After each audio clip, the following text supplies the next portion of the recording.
On this video, we'll cover 15 practical tips that can make your trip smoother, safer, and way less stressful. We've hosted thousands of people over the years, and one thing that we've learned is a lot of travelers come unprepared. Some arrive thinking everything will work just like it does back home. Others expect total chaos and are shocked to find grocery stores, Wi-Fi. In the 16 plus years that we've lived in Mexico running our boutique in, we've seen it all. From guests who couldn't figure out how to connect to the internet, to others who wondered why no one was answering their emails because they didn't realize that everyone here uses WhatsApp. So whether you're taking a trial stay to explore a new country or just planning a vacation somewhere completely new, this video is your survival guide. It's all the little things we wish people knew before stepping onto the plane. And we're starting with something super basic but surprisingly common: people traveling without knowing how to use their smartphone. We've had guests arrive who couldn't even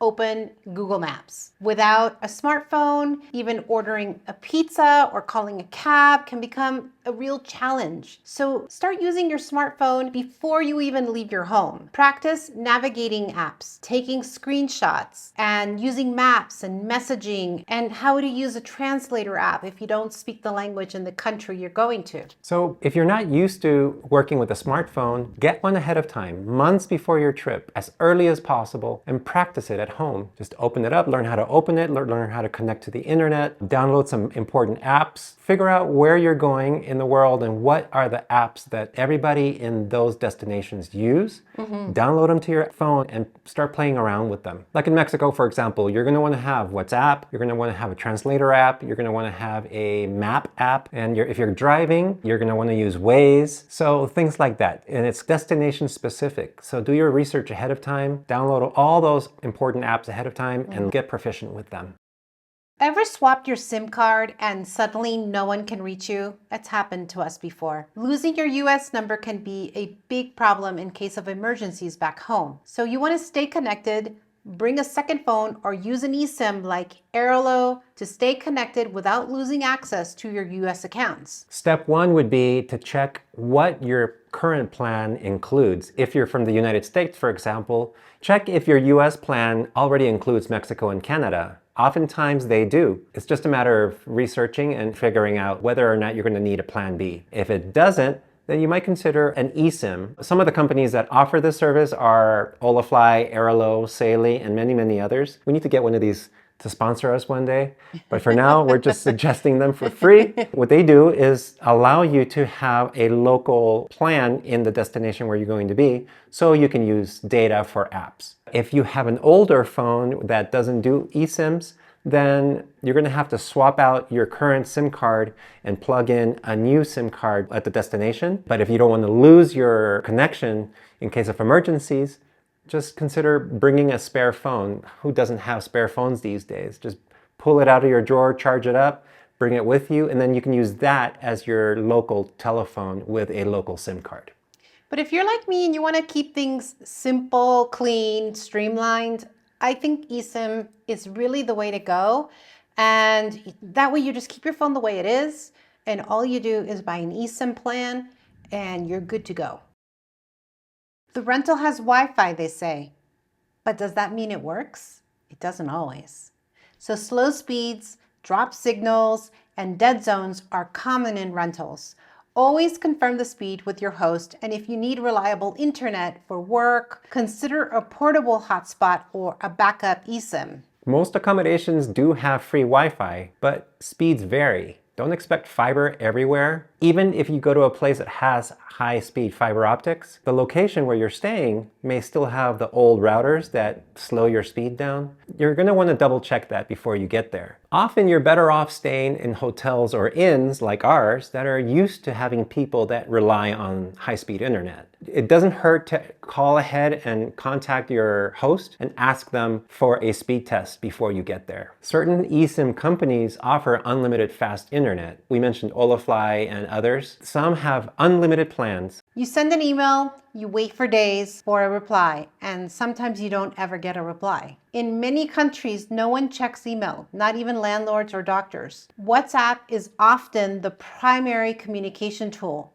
So download it before you travel and get comfortable using it. WhatsApp is king in many countries, especially in Latin America. Download it and practice it with your friends and family. You can do video calls. It's awesome. Just get used to it. Get familiar with it before your trip. Next, we're going to talk about all the tips that we recommend for getting around. You open your Uber app and you find nothing. Not all towns have Uber, and when they do, it's often spotty or on a long wait. So many places use WhatsApp to order taxis. Ask your host or your neighbors for a driver's contact or a trusted taxi group, but WhatsApp is going to be the way most likely you will be communicating with these services. Uber works in many cities, but not all. In Mexico, local taxis often run through WhatsApp groups or neighborhood networks. Also, download any local rideshare apps ahead of time. Do your research. Not all places use Uber, but some places use Didi, some places use Bolt. So plan ahead. The road looks fine until you hit a massive pothole. Between toll roads, speed bumps, potholes, and random checkpoints, driving can be disorienting. Use Waze, not Google Maps, and study the local rules, especially for topes, speed bumps, gas stations, and military checkpoints. And we always say use Waze because Waze is a real-time application where people can report a police checkpoint, potholes, obstacles, construction, and so you might be driving along a perfectly smooth road, and before you know it, there's a drop-off, it might be raining, you're not going to see it, and somebody ahead of you may have reported the pothole that'll warn you ahead of time to save you from an accident. It's also a good way of getting a really good time estimate, how long it's going to take you to get to the next destination, and you know it's pretty darn accurate. Super So accurate. it will tell you what time you're going to be getting there and arriving in case somebody's waiting for you or you need to let your host know. We made the mistake in Sicily one time. We were using Google Maps and we went to this tiny little town and it ended up taking us down alleys that were getting narrower and narrower to the point where we were literally stuck. We had locals help us get out of there. Be careful, be careful. This side, this side, this side. And that was our mistake for using Google Maps. If we had used Waze, we would have known better. And why didn't you use Waze on that particular trip? Do you know? We didn't have internet that day, so we were forced to connect to Google Maps because I had downloaded Google Maps as a backup emergency navigator. Yeah. But And it did us wrong. It really did.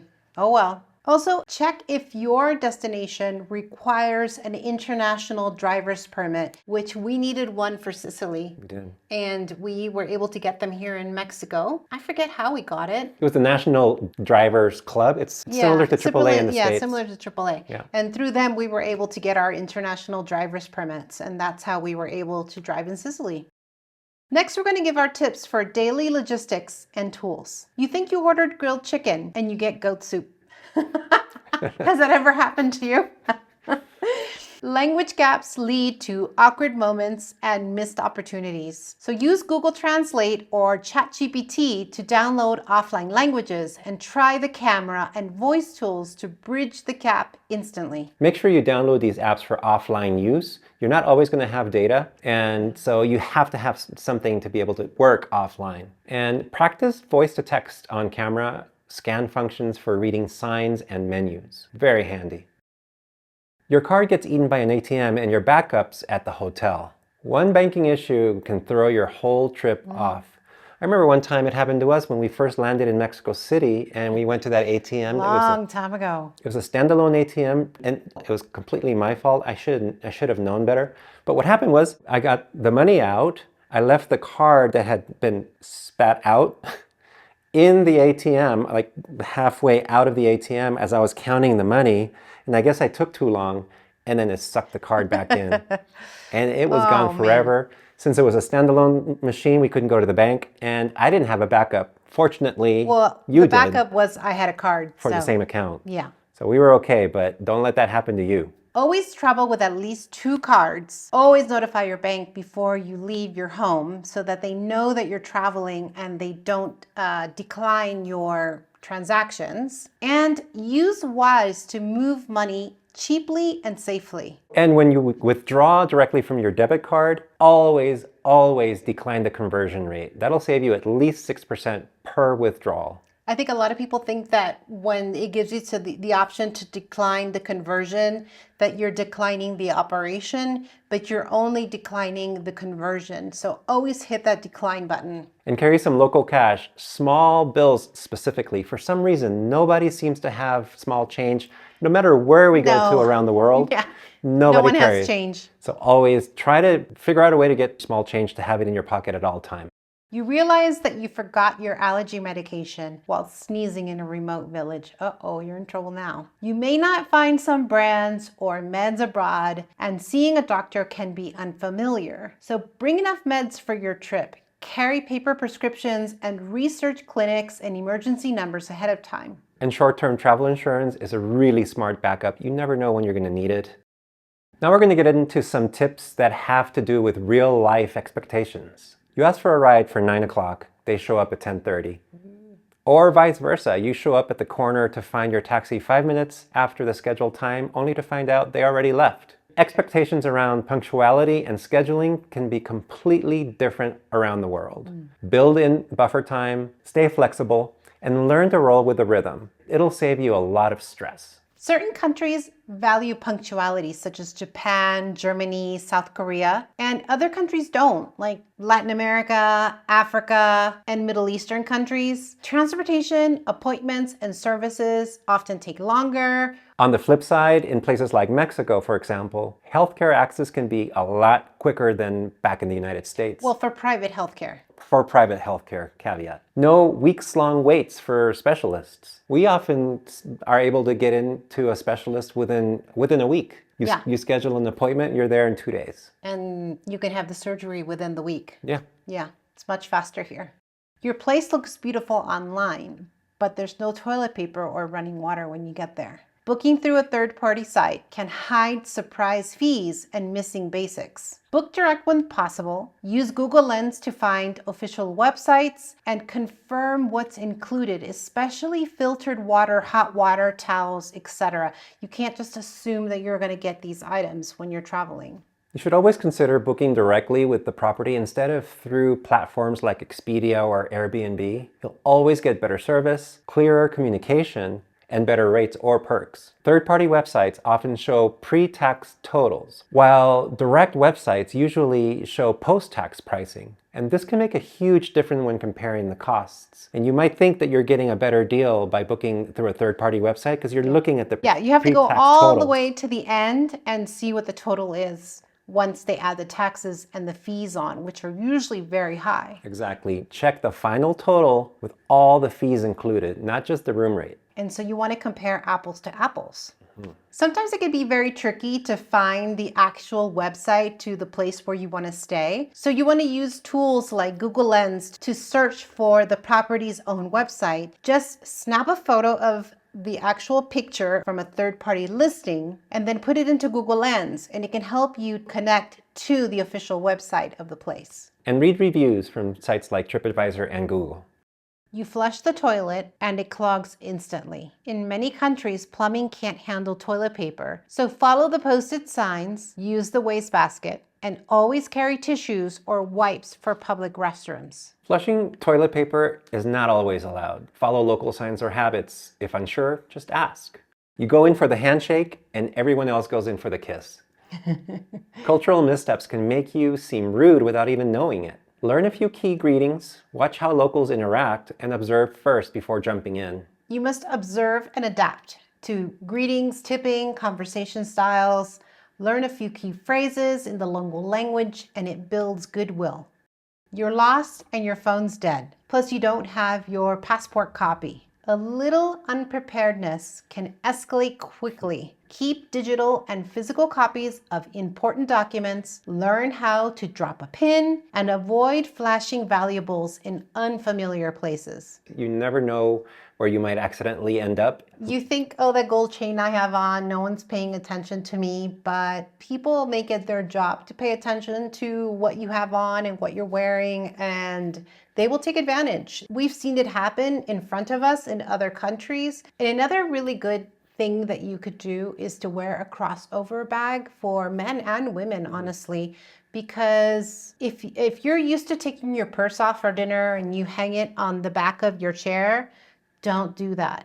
I have learned my lesson. It happened to me. I never thought it would happen to me. I took my purse off. We were at a restaurant. There was nobody around. I hung my purse on the back of my chair, and another couple came in and I didn't notice. They sat right behind me and they took all the money and all of my credit cards out of my purse. I didn't even notice. They were so good. And before I knew it, I started to get dings on my phone. Luckily, I had taken my phone out of my purse. And it said that my credit card was being used down the street at a store for X amount. And I was like, but my credit cards are right here. So I reached for my purse and sure enough, it was all gone. So I will never go anywhere without my crossbody bag, and it's always with me, in front of me, even when I eat dinner. I will never take that off in public. Yeah, and don't assume that just because you're in a fancy restaurant or a nice restaurant, It doesn't matter. that you're safe. We were actually in a very nice restaurant in a super modern mall in a big city, and we just let our guards down, and that's exactly when it happened. Yeah. It was 75 degrees a couple of hours ago, but now you're freezing and you can't breathe. Many highland cities are chilly at night and can leave you winded. You might think that because you're coming to a place like Mexico, it's always going to be at the beach, at sea level. It's And it's hot. going to be hot. Yeah, and you bring shorts and flip-flops. Yeah. And you have no idea what the weather is actually going to be like at your destination. Yeah, and you end up at a place like here in San Miguel de Allende and stay with us, for example, and we've had many guests struggle with this. They don't realize that we're at 6,500 feet above sea level, and it's not hot, and it gets nice and chilly at night, which we love because we just layer. But if you're not prepared, what are you going to do? So research altitude and weather, not just temperature, and give yourself time to acclimate. So don't assume that things will work like back home. And that's the beauty of travel, right? You're going to encounter different places and different people. And so you just need to do a little research before leaving your home and knowing what you're going to be encountering. Try to stay curious, be flexible, and embrace the discomfort as part of the adventure. Sometimes it's hard to do, but that's part of travel. If this video helped you feel more prepared, give it a like to let us know to make more videos like this. And if you're planning a move or scouting trip to Mexico, check out our one-on-one consultations. We love helping people take the guesswork out of moving abroad. Or even better yet, come stay with us in San Miguel. We'd love to meet you in person. We've actually had the opportunity to now meet several of you who have come and stayed with us, and it's been so much fun. If you're still watching, you don't know how much we appreciate that you stuck around to the end. Thanks for watching, and as always, safe travels. Bye, everybody.